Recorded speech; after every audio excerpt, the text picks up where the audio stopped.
Hello, everyone. Welcome to the Cacawphony. I am your sugary sweet host, Glucose Guardian, and I am being joined by. I am Jelo. And I am Dead or Alive too. And today we're going to be covering Volume 7, Episode 7. 7-7. Holy numbers. We out here. So, I'll get us started. First of all, what's your overall feeling on the episode? Did you like it? Did you hate it? What would you rate it? I enjoyed it. It was a very good episode that slowed things down and brought a lot of little character moments out. And a fair bit of alternating between the more exciting episodes and the more kind of low-key ones, and I think it's been effective. Yeah, I agree. It's definitely made it a lot easier to digest stuff in this volume. Just to look back at the past, we had Volume 5, I believe it was. Everyone was just saying they're just standing around and talking. Yeah.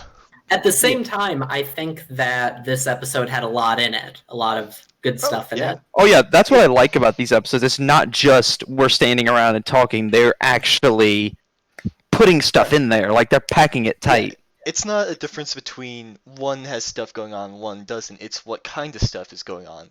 So, whereas last episode was very plot-heavy, it moved things along with Watts and Tyrion attacking all this. This one is very development-heavy, showing the reactions and, again, all the characters. Yeah. And speaking of all the characters, we're going to just jump right into the first scene. Ironwood is talking about the situation as it stands after last episode. How did we feel about that scene? Well, now it's... Ted, go ahead. Clearly it's he's obvious been put in that a difficult spot, and he is not sure what to do about it, aside from just cracking down more, just kind of going harder. Yeah, Right. but the word martial law is floating around in this scene. Pretty spooky, to be honest. But I was a bit confused because we saw some of those Atlassian drones from back in Volume 3, the AK-200s or whatever they are. Yes. We saw them walking around in the street, and aren't those considered military hardware? Yeah. Yeah. I mean, I don't know exactly what martial law would constitute compared to what's going on now, but Yeah. That's how I feel about it. I'm guessing, the main thing he was worried about was about the shipments, so I assume it would just be soldiers everywhere making sure the shipments get where he wants them to go. Yeah, probably, lock your doors. They already have a curfew in place, I think. I can't remember if that was this episode. There's actually the suspension of the right to assemble. Ooh, yeah, I forgot about that. That is really a big one there. Oh, that's a On the big... Avengers. Avengers Assemble. Oh. Anyways, Oh my moving God. on. And Nora was not happy about it. Oh, absolutely not. No, I really like this. I think it's from Nora's childhood where she was an orphan and all that. She knows what it is to struggle. Yeah. Cue back to the scene where she's holding on to a loaf of bread. People have suggested that it's like, oh, she's from Mantle. No, I don't think that. I think that it's just that she has sympathy for these people who have very little. Yeah, Nora is a sympathetic person, and she has been where they have. Or somewhat. Yeah, and we've seen a lot this volume especially, out of the duo of her and Ren, who, let me just say, I'm so glad that they're separate characters this volume, holy shit. Yeah. But she is the more emotional one. She appeals to emotion, she appeals to the base, whereas Ren in previous episodes has been all about, let's just get the job done. Ironwood is, I'm doing what's best for all of us. Nora has been, what about the people that are hurting right now? What about the people in Mantle? And she kind of blows up this episode. And Ironwood doesn't really have a good retort, if I remember correctly. He just kind No, of... he doesn't really. I mean, he No. is feeling backed into a corner. I mean, he runs through like, what are our other options? And to him, there are no other options. Yeah. Which is a little bit funny. He said that he didn't want to tell the Atlas about Salem right now, but I mean, that is the plan at some point, and I would think Right. telling Atlas before the rest of the kingdoms actually could be helpful. Yeah, I was about to say, you know, it's not like you can just build that you can get that Coliseum up in the air, flying all the way up, and not have people wonder what the heck it's doing up there. Like, at a certain point, people are going to start getting way too suspicious, so you can only keep the secret of why it's there and what you're using it for so long, and the same with Salem, you know? Eventually, Watson, Tyrion, or whoever else in the villains are going to kind of catch on, hey, that's a little suspicious. Funny though, as far as we know, with everything else with all the success that Watson and Tyrion have been having, as far as we know, they aren't aware of Amity Coliseum yet. Not quite. Yeah, that's I very mean, from what we know. interesting. So, on the topic of secrets, something that I've kind of seen floating around is that Nora is a hypocrite for speaking out against secrets while keeping them.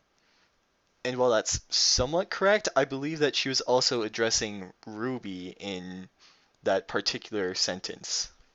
I think you're right. She's going along with Ruby, but I don't know that she necessarily agrees with the decision to keep that from Ironwood. Exactly. I'd say it's obvious that she doesn't.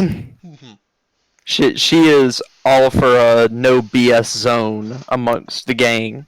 Like, she doesn't want to put up with anybody lying, be it Ironwood, Ruby, or Ren, or anyone. She's just...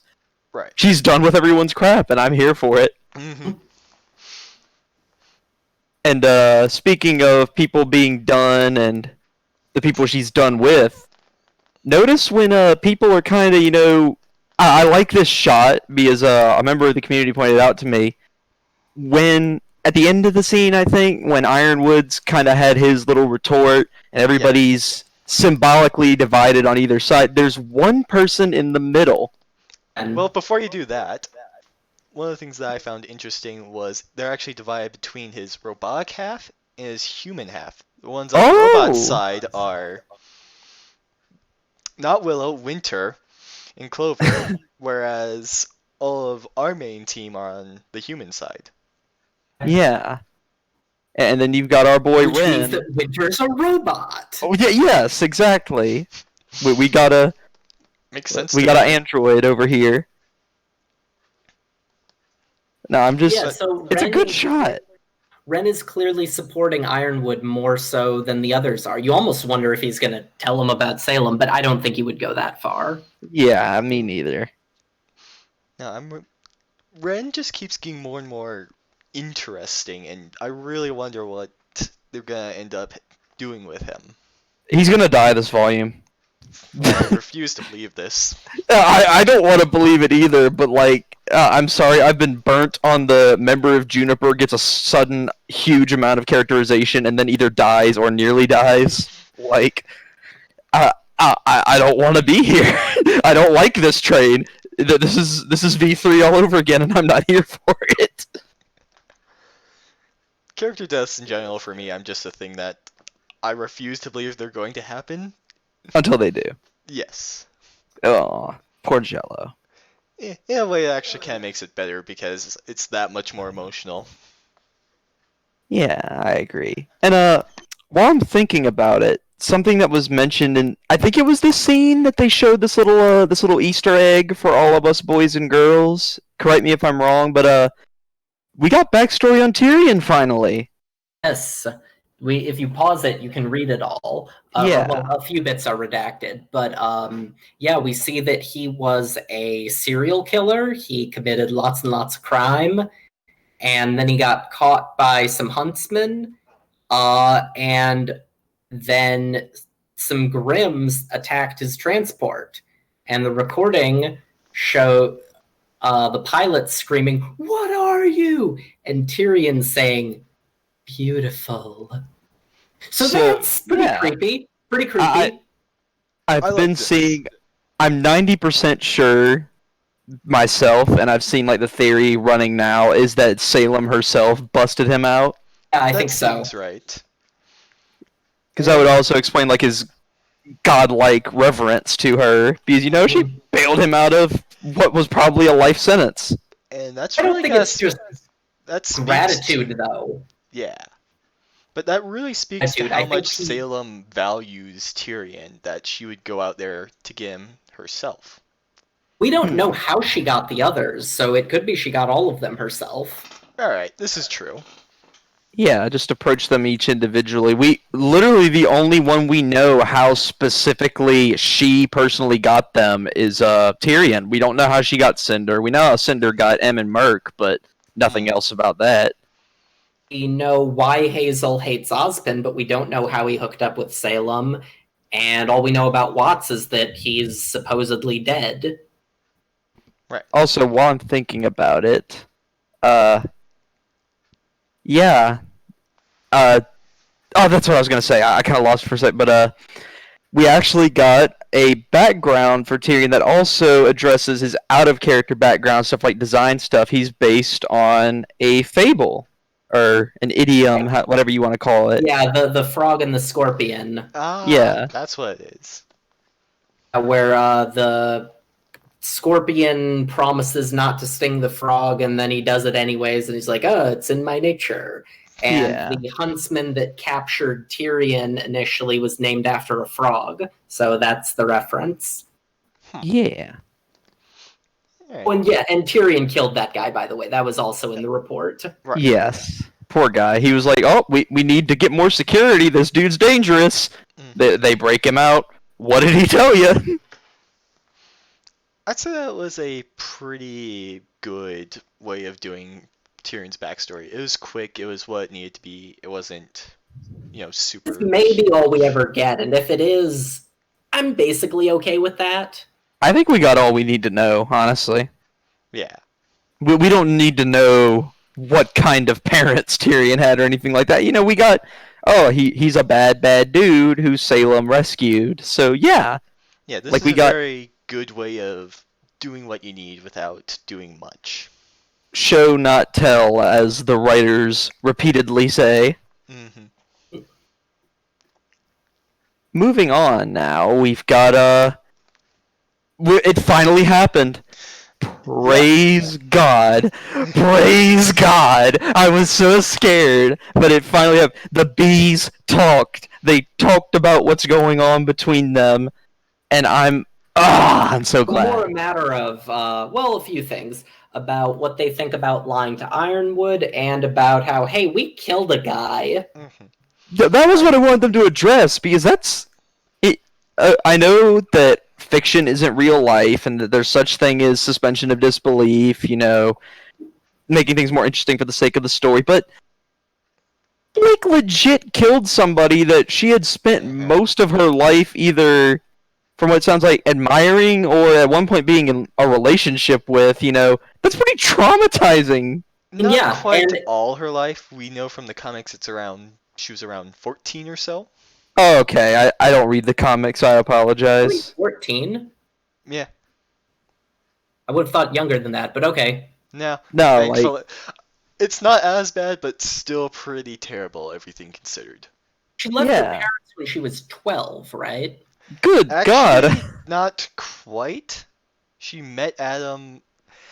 let me see if I can remember. When she met Adam, Sienna was doing a talk at Menagerie that Blake had went to with her parents, and at some point Blake said that she was going to go home for, I think, maybe feeling bad. During that, she meets Adam, and Adam walks her home. Okay. So surprisingly gentlemanly Adam. Yeah, he actually was pretty good on that walk. He wasn't actually doing anything bad. He wasn't creepy enough. Dang. No, it went out. The comic went out of its way to say he didn't do anything creepy. Wow. Not my Adam. Okay. So, But moving on. And I think what Blake and Yang acknowledge is essentially, yeah, we had to do it, but it still sucks, and we don't want to have to kill anybody else. Right. Yeah, it ties into what they're currently doing, which is also really good. Mm. And that goes along with Nevermore, how it's how it doesn't say it's not something to celebrate. Right. Yeah, I agree. The fandom celebrating anyways. Well, we can celebrate. We are not as invested as the characters would be in that situation. Well, I'm not sure about invested, but it's different. Yeah, it would be different if, it was some person you knew that you had to off that way, even if it wasn't someone you really got along with anymore. Mm-hmm. But anyway, the next scene we get is, Robin's been hitting the convoys just in Mantle proper. Like, she's dropped all pretenses of, being civil about this, it seems like. Yep. We find out how she's doing it with a couple of her girls' semblances. Yeah, Right, May is the one who can turn everyone invisible. She has Project a big invisibility field. That's pretty cool. Mm-hmm. And Fiona's got Zahando. Fiona has hammer space. She can just put things in her hand and then presumably take them out later. Oi, Robin, I use Zahando to delete Mantle supplies. Ain't that crazy? I don't understand what references you're making. It's a JoJo reference. I figured as much. But yeah, and then we got Robin's semblance this episode as well, which was something that the fandom was Can we pretty... backtrack a little bit? Aww. Well, I just wanted to talk about May's semblance and how it's an invisibility field, but it has been confirmed on Twitter that May is the first revealed, confirmed, etc. transgender character in RWBY. Actually said the first transgender character, which would mean nobody else is. But yeah, that's right. She is the first transgender character in RWBY. And she is Henry's cousin. Correct. The Shitty Yeah. Neptune. She's Shitty Neptune's cousin. Look, people aren't gonna know who Henry is. They're just gonna know Shitty Neptune. The Shitty Neptune, yes. And yeah, big ups for representation. I feel represented. Mm-hmm. Presumably this is sort of a... she's kind of the family black sheep, unless Henry is, but I doubt that. Her family is a little bit more Elysian, and she's down in Mantle helping people. Yeah. Wonder if that has... No, go ahead. I was going to say, you wonder if that has anything to do with her being transgender, if her parents, I don't know, even kicked her out or something. I don't think it is, because RWBY the show thus far... It seems like the world has problems, but LGBT phobia isn't one of them, it looks like. No. Yeah, that's what I'm leaning towards too at the moment. Yeah, like we have an openly gay couple with a child in a metropolitan area, so that's a thing. We've got I'll admit, like, earlier in the show, some people tried to use this as a justification that, the whole Jean wearing a dress thing is... And people did laugh at him for that, which could be viewed as transphobic. Yeah. I don't know, I understand where they're coming from. If that was them in that situation and they were laughed at, I could definitely... I could see it, but, like, I don't think Jean was trying to it was present as anything intended other than that a way. dude. Yeah, I think it was it was a few years earlier where things were not as good as they are now, and it was just supposed to be a joke. Yeah, like, I don't sense any ill intention from that scene, but, Especially since it came from Rooster Teeth. yeah. Anyway, back on topic, we were talking about Robin. Yes. First of all, right. like I Bees said... pursue Robin for a bit in order to talk with her. Mm-hmm. Yeah. And, so from this we gather that they're a little bit more on Nora's side of, like, we need to work with Robin. We need to try and get Mantle on our side, not just clamp down on them harder. Right. And they're actually willing to go out and, disobey orders to tell Robin about how where the supplies are going and that it isn't just being wasted. Yeah, but they don't tell her the whole thing, which I think is actually I liked that part of that scene, that the heroes aren't being dumb about it. Like, they could have just been like, oh, well, we're gonna really quick run down the fact that, oh, hey, there's an evil overlord now. Right. I still don't know how Ironwood's going to convince people, so I want to know Yeah. how Blake and Yang would do it. Yeah, but they just tell her, hey, this is where it's going. They have a conversation, and They they give say, her you have enough. to trust us. And Robin's response is confirming my headcanon on what her semblance was. Oh, really? She is a walking lie detector. Oh, why did you think that? Because when she asked Clover to tell her the truth back a few episodes ago, she's like, just Right. tell me the truth. She stuck her hand out. So at that point, the prevailing theories were all either lie detector or mind reading, and it's lie detector. Interesting. And she literally glows green when people are telling the truth. I love it. Seems to require physical contact, though. Yeah. Which is Some good. people, this is probably, I think, looking too much into it, but people have been asking if it would work on Yang's robot arm. I think it would, because her aura extends through the arm. Yeah. I agree. What you probably need is a contact of aura, not of, Yeah. physical touch. Right. Yeah, I It agree. makes sense if you know the soul is lying, if that makes any sense. Yeah, that would make sense in like a hippy dippy philosophical sense. Is, oh, you have to reach out to someone's soul, the truth of their soul, capital letters soul. And we also see Robin's weapon, which is it's basically just Leo's but better. I don't know if it's even necessarily better. I mean, it shoots arrows instead of fire and earth and stuff. And it's a buzzsaw, I think I saw in one scene. Like, he's got a buzzsaw on it. Maybe? I didn't quite see the buzzsaw. Like, it looks like a It's saw sharp blade of some around the kind. edges. I think Yeah, it looked like some kind of saw blade. I think the utility of Leo's is technically better. It's just he had the unfortunate mishap to be in the Battle of Haven.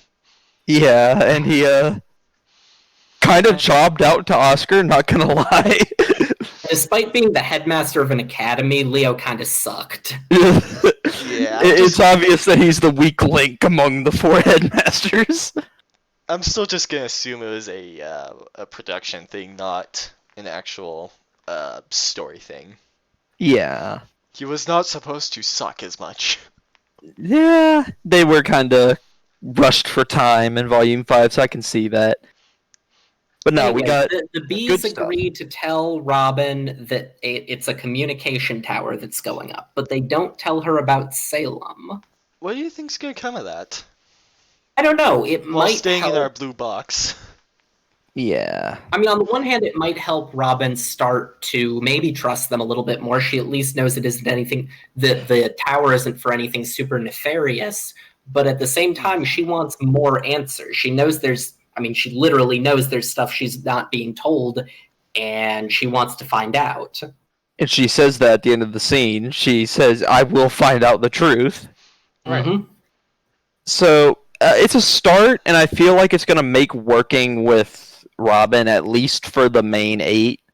I think it's going to make it easier for them, since they were willing to Blake and Yang are willing to confide that little bit. I don't know if it's going to make anything easier on Ironwood's end. Yeah.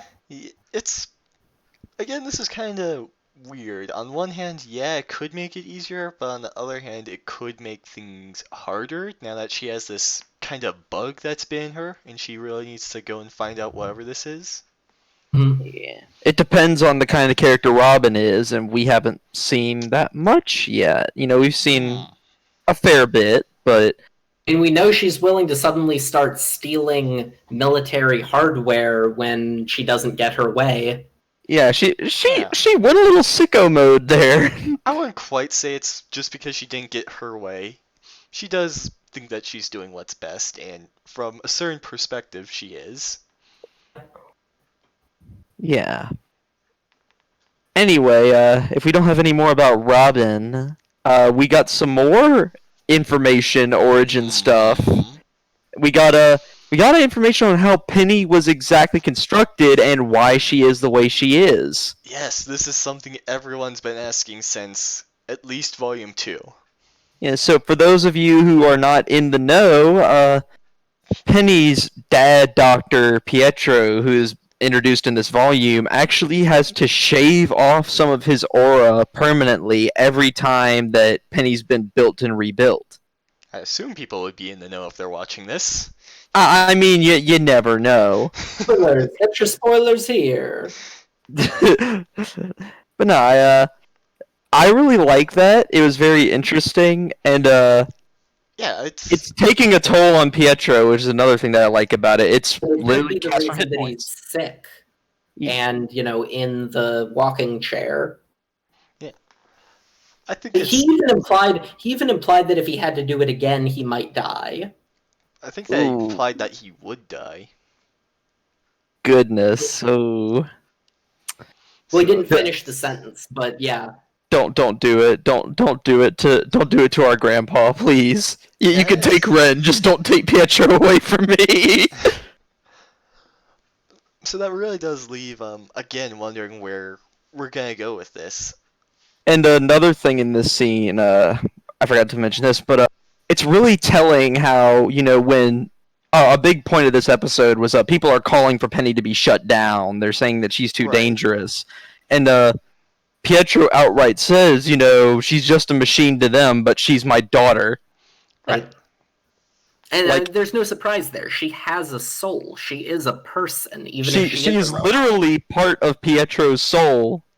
Mm-hmm. Like, no wonder Granddad started crying when he thought about it. Yeah. I want to hug him. I want to tell him it's going to be okay. Oh, it's not. It's not going to be Oh. okay, Glucose. He's going to It's not going to be sacrifice. okay, and you'll know why. In this scene, there was a little something interesting. Pietro talked about the origins of Penny, how she was part of a weapon design project, and his project was the one who won out. They show a Right. picture of the scientists, and guess who's in the picture? Mr. Well. Mustache. Well, our boy Watts. Oh. Well, what was? Yeah, where is Merlot? Indeed, but I mean, who else would it be? Where else would he be? Of course, Watts was part of that project. But yeah, it could be that he's angry that his project didn't get selected. Uber Salt confirmed. I think there would be more to it than that, but it's definitely a start. Yeah. What do you think his project was? Any ideas? That's a very... I feel like if we do get an answer, it won't be until the gang actually directly confronts him. Yeah. Ooh, And then I got he'll one. pull out like, "Oh, my project was a way to weaponize the Grim, and No, now no. here it is." And he shoots them with a Grim gun. No, that's Oh. Merlot's thing. Watts' thing is he makes prosthetics that are super deadly, making cyborgs. Be. Cyborgos. Yeah, I'm just gonna say it's a think gun. about it. There's Tyrion with his tail. You have that. Can you think about just forcibly adding cybernetics to your soldiers? That seems something like what he would do. And it could also be how Ironwood became him. Ooh. I'm really excited because I just got that. It actually would be cool if he's like literally the dark mirror to Pietro, because we see that earlier in the volume, Pietro outright recognizes Yang's arm as his own work. So That also goes with it. While Pietro makes robots into people, Watts would make people into robots. ooh. Yeah. If I have to pick like a weapon project for him or what he was working on, I'm just gonna say I'm gonna just go with a giant mech. Well, I guess they have that. We've They had have that two in giant market. we've had two giant mech fights this show so far. There's gotta be one more. Rule of 3. Okay, I'd Mech be up fight for it. 3 even Mech fight 3 even bigger. Nah. Anything else on Penny, Watts, that whole segment? Mm, not really. I think we covered. Oh, nah, I won't say that one. Yeah, I think we just about hit everything. Moving on to the next scene, we get a short little bit with Oscar, our boy, the little farmist boy, where he's in the vault of the relic of creation. Hmm. And they are apparently using it even while it's in the vault. It is what's lifting up Atlas. Yeah, so Uh, that seems to be its limitation. It can only do one thing at a time. He says Yeah. that. I So wonder if that's in the sense of just we can only have it in one place at a time, or like if it can literally only do one thing at a time. I was thinking I can only do one thing at a time. Partly because I want the theories about bringing Pura back to just go away. uh, honestly, agree at this point. I love I- my girl, but agree. Uh-huh. At this point, we know enough to say that it's basically a power source. Like, it's not creating a new body for Pyrrha or anyone else. Mhm. I think it's a little bit more flexible than that, but I have nothing to base that on really. Yeah. I would like if they would just be like, this is exactly what it can do. Maybe we'll get that at some point. Hopefully. Yeah. But a bit more important than that was Oscar talking with Ironwood. And I really like this because Oscar is coming into his own in this scene. Yeah. He's basically, without Oz, he's managing to sound a little bit like Oz almost, but also he sounds independent from Oz. Yeah, it's definitely his own voice. Yeah. Yeah, he's kind of learned from Ozpin somewhat, but he's still him, and I like that. Yeah. I mean, he He's- is encouraging Ironwood to share information, to bring more people into the fold, which is not a very Ozpin thing to do. And Ironwood is shown to be surprisingly receptive to the whole thing. Like, he's Yeah. at the very least he's listening, Hmm. and He's that's more always than listened. I think that's more than people were. It's definitely more than people were expecting. Everyone Yeah. is still on the Ironwood as an evil overlord and is just hiding it train. No, he's a dude who's genuinely in a really bad place. It Yeah. doesn't have anywhere to go. And that's And something he's I've also been really enjoying that. Tells a lot. Not just like clearly he's still somewhat traumatized by the fall of Beacon, but I think the part that stood out to me more than anything is that he interpreted that Black Queen logo as Salem saying directly to him personally, "I did this, James." Incredibly telling about his mental state, right? Mhm. yeah. This Not- poor guy. I'm gonna have to look into that a little bit more after this, but alright. Logically, you would think that it would be more directed at Ozpin than him, but no, he took that as Salem talking to him. Was it to So, him like, it's clear personally that- or to I don't the feel That's like how he Illuminati? thought it. That's how he took it. I don't think you can really divine that much from that scene. Like, I feel like, no offense, Ted, I just feel like you're reaching a little bit there. I mean, look, he said how she told me she was there. Fair. Like, I just take it as, what it is a PTSD flashback. The dude is, we think, people are like, oh, Ruby should be more, traumatized by what happened, or, oh, the cast should be more traumatized by the fall of Beacon, but no, like, They are. yeah, and Ironwood himself, his ship went down. His men were basically getting, his men and his machines were getting fucking torn apart like tissue paper, His machines turned against him. I mean, think about how many soldiers probably were killed by the Elysian Knights that night. Yeah, just I think that's another thing that they've handled well. I know there was a post on the sub by Junior that talked a lot about how, hey, PTSD and all that kind of stuff, it's not an always thing. It'll kind of come up and you'll have good days, you'll have bad days. Ironwood's having a very bad day, it He's seems. been having a bad month.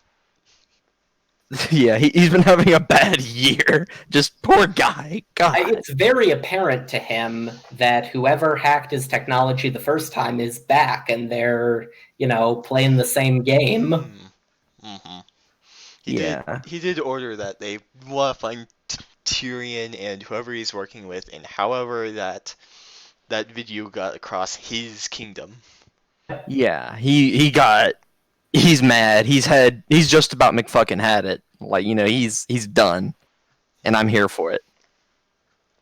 And in the scene, it seemed like Oscar was getting through to Ironwood about, opening up a little bit. And then he immediately gets tested. Because he gets a dinner invitation from none other than Jockass Schnee. Mm-hmm. Ooh. You can tell. To defend his spot on the council, so I wonder if he could actually be removed from power at this dinner, if Jacques convinces presumably the rest of the council to remove him. I assume officially no, but they would decide in there, yes. They would decide to stonewall him at the very least. I don't feel like they can remove him based on the fact that A, he's in control of the military, and if you've ever seen anything historically. Right. I think the idea would be, if everybody's following the law, presumably the rest of the council would be able to tell him, yeah, you're not in charge of the military anymore. I feel like this dinner is going to be where, if Ironwood snaps like people are expecting him to, I'm expecting this or shortly after to be where the snap happens. If they try to remove him from power, that really could be, he could just be like, no. Yeah, he's just like, I'm trying to do what's best, and you're going to like it. I am going to drag you, kicking and screaming, to survival. And James has done nothing wrong? Okay? Stop. It has.